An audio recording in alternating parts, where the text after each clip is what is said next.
আমার একটা জুনিয়র ছোট ভাই, ওকে গুম করে দিতে হবে কেন আপনাদেরকে? এই দেশের সংবিধানকে আমরা মাথায় রেখে আমরা প্রশ্ন করতে চাচ্ছি, একটা যৌক্তিক দাবি আদায়ে কেন 200 প্রাণ দেওয়ার পরে কেন সরকারের পক্ষ থেকে সংলাপের আহ্বান করা হবে? তার আগে কেন আহ্বান করা হয় নাই? কেন ছাত্রদের সাথে বসে এটা নিয়ে সমাধান করা হয় নাই? প্রত্যেকটা ক্ষেত্রে দমনের সিদ্ধান্ত কেন নিতে হবে একটি রাষ্ট্রকে? একটি স্বাধীন রাষ্ট্র কেন তারা দমন করবে, তারপরে দমন করতে না পারলে দাবি মেনে নিবে? এরকম সিদ্ধান্ত কাদের মাথা থেকে আসে? আজকে যে স্বরাষ্ট্রমন্ত্রীর আন্ডারের পুলিশ বাহিনী, যে স্বরাষ্ট্রমন্ত্রীর আন্ডারের র্যাব বাহিনী, যে স্বরাষ্ট্রমন্ত্রীর আন্ডারের বিজিবি বাহিনী, যাদের মাধ্যমে আমার ভাইয়েরা খুন হয়েছে, সেই স্বরাষ্ট্রমন্ত্রীর সাথে আমাদেরকে বসার জন্য আহ্বান জানানো হচ্ছে। উনি কি এই যে 200 লাশ পড়েছে এটার জন্য কি উনি অনুতপ্ত? এটার জন্য কি উনি দায় স্বীকার করেছেন? উনি কি ক্ষমা চেয়েছেন? আমরা কিভাবে এই রক্ত খেকো মন্ত্রীদের সাথে আমরা আলোচনা করতে পারি, যারা হচ্ছে রক্তের বন্যা বয়ে এই দেশে একটা অরাজক পরিস্থিতি সৃষ্টি করেছে? আমাদের সাথে তো আগেও বসা যেত, আমরা তো আলাপ আলোচনা করতে পারতাম, এর সমাধান হইতো। যে যুক্তিগুলা তুলে ধরতো, আমরা আমাদের যুক্তিগুলা তুলে ধরতাম, সুন্দর সমাধান কেউ হতে পারতো না? এই লাশগুলার দায় কে নিবে? আজকে এখানে আপনাদের কাছে দাঁড়িয়েছি অবিলম্বে আমাদের ভাইদের, যাদেরকে গুম করা হয়েছে, যাদের আমরা খোঁজ পাচ্ছি না, তাদের অবিলম্বে সন্ধান দিতে হবে। 24 ঘন্টার মধ্যে সন্ধান না দিলে আমি আমার ভাইদেরকে নিয়ে আমি রাস্তায় শুয়ে থাকবো। আমরা আমাদের ভাইদের খোঁজ না পাওয়া পর্যন্ত প্রয়োজন আমাদেরকেও গুম করে নিয়ে যান। আমরা কেন বাইরে থেকে কান্না করব? আমাদের ভাইদেরকে ক্যাম্পাসে রেসিডেন্সিয়ালের একটা 16-17 বছরের ছেলেকে গুলি করে মেরে বেড়া হয়েছে। পুলিশ বাহিনীর সাথে, র্যাবের সাথে, ডিজিএফআই এর সাথে লাঠি নিয়ে, অস্ত্র শস্ত্র নিয়ে সাদা পোশাকে ছাত্রলীগ যুবলীগ কেন হামলা করবে? বাংলাদেশের পুলিশ বাহিনী, বিজিবি এরা কি এতটাই অপদার্থ হয়ে গিয়েছে যে আপনাদের সশস্ত্র গুন্ডা বাহিনীকে লাগবে আমাদের ভাইদেরকে নিধন করার জন্য?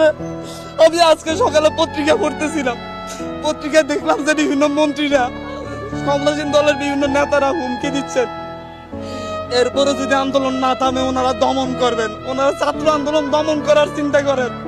ওনারা ভুলে যাচ্ছেন 1952 সালে দমন করতে গিয়ে পাকিস্তানি হানাদাররা ব্যর্থ হয়েছে, 69-এ ব্যর্থ হয়েছে, 64-তে ব্যর্থ হয়েছে, 66-তে ব্যর্থ হয়েছে। ওনারা কিভাবে সফল হবে? আমি নিজে আতঙ্কিত। আমি এখানে এসেছি আমার জীবনের মায়া নিয়ে, আশপাশে ডিজিএফআই, ডিবির লোকজন ঘুরে বেড়া করতেছে। আপনাদের এখান থেকে উঠে যাওয়ার পর হয়তো আমারও আর খোঁজ পাওয়া যাবে না। এভাবে একটা সভ্য রাষ্ট্র চলতে পারে না, এভাবে কোন স্বাধীন রাষ্ট্র চলতে পারে না। প্রকাশ্যে আপনারা দেখেছেন আমাদের ভাইদেরকে উপর থেকে হেলিকপ্টার দিয়ে গুলি করে হত্যা করা হচ্ছে। এক নির্মম অরাজকতা এই দেশে নেমে আসছে, যার পরিপ্রেক্ষিতে আমাদের ভাইয়েরা 2 দিনের আলটিমেটাম দিয়ে সরকারকে এর বিরুদ্ধে ব্যবস্থা নেওয়ার কথা বলে 2 দিন আলটিমেটাম দিয়ে কর্মসূচি স্থগিত ঘোষণা করেছিল। কিন্তু তারপরও আজকে জগন্নাথ বিশ্ববিদ্যালয়ে গুলি হয়েছে। আমাদের সমন্বয়ক সহ 60 জন ভাইকে খুঁজে পাওয়া যাচ্ছে না। আসিফ মাহমুদ ভাই, আবু বাকের মজুমদার, আব্দুল কাদের এবং রশিদুল ইসলাম রিফাত, এদেরকে খুঁজে পাওয়া যাচ্ছে না। ওদের বাবা মা মর্গে মর্গে তাদের সন্তানদের খোঁজ নিচ্ছেন, ডিবি অফিসে গিয়ে খোঁজ পাচ্ছেন না। একটা যৌক্তিক দাবি নিয়ে রাস্তায় নেমেছিলাম, সেই যৌক্তিক দাবির জন্য কেন আমাদের 200 প্রাণ দিতে হবে? একটি স্বাধীন রাষ্ট্র কেন তারা দমন করবে, তারপরে দমন করতে না পারলে দাবি মেনে নিবে? এরকম সিদ্ধান্ত কাদের মাথা থেকে আসে? এই যে 200 লাশ পড়েছে এটার জন্য কি উনি অনুতপ্ত? এটার জন্য কি উনি দায় স্বীকার করেছেন? উনি কি ক্ষমা চেয়েছেন? আমরা কিভাবে এই রক্ত খেকো মন্ত্রীদের সাথে আমরা আলোচনা করতে পারি, যারা হচ্ছে রক্তের বন্যা বয়ে এই দেশে একটা অরাজক পরিস্থিতি সৃষ্টি করেছে? আমাদের পায়রা কি ক্যাম্পাসে তাদের বাবা মা কি কান্না করতেছে না বাসায় বাসায়? এরকম অরাজক পরিস্থিতি তৈরি করে কেন আমাদের? আমার একটা জুনিয়র ছোট ভাই, ওকে গুম করে দিতে হবে কেন আপনাদেরকে? বাংলাদেশ ছাত্রলীগের সভাপতি সাধারণ সম্পাদক মধুর ক্যান্টিনে সংবাদ সম্মেলন করে কাছে আমাদের দাবি দাওয়া তুলে ধরেছিলাম। ওনারা প্রধানমন্ত্রীর কাছে বিষয়গুলো পৌঁছে দিবেন এবং কোনো মন্ত্রীর মাধ্যমে আমাদের সাথে সংলাপের ব্যবস্থা করবেন বলে সেদিন সন্ধ্যার মধ্যে একটি সংলাপের ব্যবস্থা করবেন বলে আশ্বস্ত করেছিলেন। আমরা দুপুর 11টায় যখন সেখান থেকে ব্যাক করি, ক্যাম্পাসে এসে আমরা জানতে পারি ডিএমপি কমিশনার হুমকি ধমকি দিচ্ছেন, ছাত্রদেরকে আর রাস্তায় দাঁড়াতে দিবেন না। বাংলাদেশ ছাত্রলীগের সভাপতি সাধারণ সম্পাদক মধুর ক্যান্টিনে সংবাদ সম্মেলন করে হুমকি ধমকি দিচ্ছেন এই আন্দোলনকে দমন করবেন। বাংলাদেশ আওয়ামী লীগের সেক্রেটারি জেনারেল এবং সড়ক ও সেতু মন্ত্রী ওবায়দুল কাদের সাহেব যে অমানবিক নির্যাতন চলে আসছে, দমন করার এক হাতিয়ার নিয়ে আসছিল। ঢাকা বিশ্ববিদ্যালয় ক্যাম্পাস সহ সারা দেশের সকল পাবলিক বিশ্ববিদ্যালয়ে এক দানবের মতো লাঠিয়াল বাহিনী, পেটুয়া বাহিনী নেমে এসেছিল। রাতের আঁধারে জাহাঙ্গীরনগর বিশ্ববিদ্যালয়ে বহিরাগতদের দিয়ে অভিযান চালিয়েছিল। ডিসির ভাষা ভাঙচুর করে সেখানে ছাত্রদের উপর নির্যাতন চালানো হয়েছিল। অনেক শিক্ষকরাও সেখানে আহত হয়েছিলেন।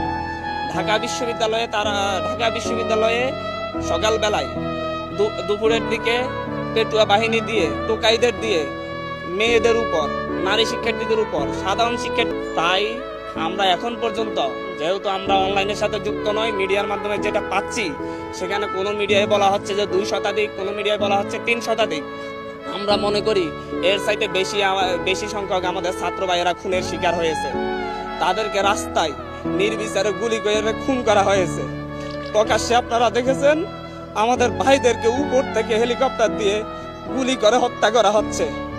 এক নির্মম অরাজকতা এই দেশে নেমে আসছে, যার পরিপ্রেক্ষিতে আমাদের ভাইয়েরা 2 দিনের আলটিমেটাম দিয়ে সরকারকে এর বিরুদ্ধে ব্যবস্থা নেওয়ার কথা বলে 2 দিন আলটিমেটাম দিয়ে কর্মসূচি স্থগিত ঘোষণা করেছিল। কিন্তু তারপরও আজকে জগন্নাথ বিশ্ববিদ্যালয়ে গুলি হয়েছে। আমাদের সমন্বয়ক সহ 7 জন ভাইকে খুঁজে পাওয়া যাচ্ছে না। আসিফ মাহমুদ ভাই, আবু বাকের মজুমদার, আব্দুল কাদের এবং রশিদুল ইসলাম রিফাত, এদেরকে খুঁজে পাওয়া যাচ্ছে না। ওদের বাবা মা মর্গে তাদের সন্তানদের খোঁজ নিচ্ছেন, ডিবি অফিসে গিয়ে খোঁজ পাচ্ছেন না। এক থানা থেকে আরেক থানায় তাদেরকে ঘুরপাক খাওয়ানো হচ্ছে। এ কোন স্বাধীন সভ্য রাষ্ট্রে আমরা বসবাস করতেছি? আমরা এই জাতির কাছে প্রশ্ন রাখছি, আমরা প্রধানমন্ত্রীর কাছে প্রশ্ন রাখছি। 71-এ কি 30 লক্ষ শহীদেরা রক্ত দিয়ে আমাদেরকে এরকম একটা রাষ্ট্র উপহার দেওয়ার জন্য রক্ত দিয়েছিলেন? এই পর্যায়ে আমাদের যেটা আমরা দেখতে পাই, আমরা তো একটা যৌক্তিক দাবি নিয়ে রাস্তায় নেমেছিলাম। সেই যৌক্তিক দাবির জন্য কেন আমাদের 200 প্রাণ দিতে হবে? এই দেশের রাষ্ট্র ব্যবস্থার কাছে, সরকার ব্যবস্থার কাছে, শাসন ব্যবস্থার কাছে, এই দেশের বিচার বিভাগের কাছে, এই দেশের সংবিধানকে আমরা মাথায় রেখে আমরা প্রশ্ন করতে চাচ্ছি, একটা যৌক্তিক দাবি আদায়ে কেন 200 প্রাণ দেওয়ার পরে কেন সরকারের পক্ষ থেকে সংলাপের আহ্বান করা হবে? তার আগে কেন আহ্বান করা হয় নাই? কেন ছাত্রদের সাথে বসে এটা নিয়ে সমাধান করা হয় নাই? প্রত্যেকটা ক্ষেত্রে দমনের সিদ্ধান্ত কেন নিতে হবে একটি রাষ্ট্রকে? একটি স্বাধীন রাষ্ট্র কেন তারা দমন করবে, তারপরে দমন করতে না পারলে দাবি মেনে নিবে? এরকম সিদ্ধান্ত কাদের মাথা থেকে আসে? আজকে যে স্বরাষ্ট্রমন্ত্রীর আন্ডারের পুলিশ বাহিনী, যে স্বরাষ্ট্রমন্ত্রীর আন্ডারের র্যাব বাহিনী, যে স্বরাষ্ট্রমন্ত্রীর আন্ডারের বিজিবি বাহিনী, যাদের মাধ্যমে আমার ভাইয়েরা খুন হয়েছে, সেই স্বরাষ্ট্রমন্ত্রীর সাথে আমাদেরকে বসার জন্য আহ্বান জানানো হচ্ছে। উনি কি এই যে 200 লাশ পড়েছে এটার জন্য কি উনি অনুতপ্ত? এটার জন্য কি উনি দায় স্বীকার করেছেন? উনি কি ক্ষমা চেয়েছেন? আমরা কিভাবে এই রক্ত খেগো মন্ত্রীদের সাথে আমরা আলোচনা করতে পারি, যারা হচ্ছে রক্তের বন্যা বয়ে এই দেশে একটা অরাজক পরিস্থিতি সৃষ্টি করেছে? আমাদের সাথে তো আগেও বসা যেত, আমরা তো আলাপ আলোচনা করতে পারতাম, এর সমাধান হইতো। সরকারের যে যুক্তিগুলা তুলে ধরতো, আমরা আমাদের যুক্তিগুলা তুলে ধরতাম, সুন্দর সমাধান কেউ হতে পারতো না। এই লাশগুলার দায় কে নিবে? আজকে এখানে আপনাদের কাছে দাঁড়িয়েছি অবিলম্বে আমাদের ভাইদের, যাদেরকে গুম করা হয়েছে, যাদের আমরা খোঁজ পাচ্ছি না, তাদের অবিলম্বে সন্ধান দিতে হবে। 24 ঘন্টার মধ্যে সন্ধান না দিলে আমি আমার ভাইদেরকে নিয়ে আমি রাস্তায় শুয়ে থাকবো। আমরা আমাদের ভাইদের খোঁজ না পাওয়া পর্যন্ত প্রয়োজন আমাদেরকেও ঘুম করে নিয়ে যান। আমরা কেন বাইরে থেকে কান্না করব? আমাদের ভাইরা কি ক্যাম্পাসে, তাদের বাবা মা কি কান্না করতেছে না বাসায় বাসায়? এরকম অরাজক পরিস্থিতি তৈরি করে কেন আমাদের ভাইদেরকে খোঁজ পাওয়া যাবে না? রিফাত রশিদের ভাই, রিফাত রশিদের বাবা পথে পথে কান্না করতেছে, ঘুরতেছে। ধানমন্ডি থানায় গিয়েছে, ধানমন্ডি থানা বলতেছে আমাদের এখানে না। শাহবাগ থানায় গিয়েছে, শাহবাগ থানা বলতেছে আমাদের এখানে না। নিউ মার্কেট থানায় পাঠাচ্ছে, নিউ মার্কেট থানা বলতেছে আমাদের এখানে না। তাহলে কোথায় পাবে রিবাব রশিদকে? আমার একটা জুনিয়র ছোট ভাই, ওকে গুম করে দিতে হবে কেন আপনাদেরকে? রেসিডেন্সিয়ালের একটা 16-17 বছরের ছেলেকে গুলি করে মেরে বেড়া হয়েছে।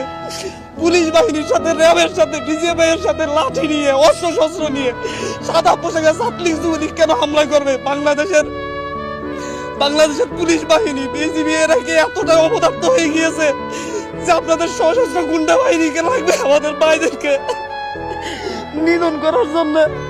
আমি আজকে সকালে পত্রিকা পড়তেছিলাম, পত্রিকায় দেখলাম যে বিভিন্ন মন্ত্রীরা, ক্ষমতাসীন দলের বিভিন্ন নেতারা হুমকি দিচ্ছেন এরপরে যদি আন্দোলন না থামে ওনারা দমন করবেন। ওনারা ছাত্র আন্দোলন দমন করার চিন্তা করেন।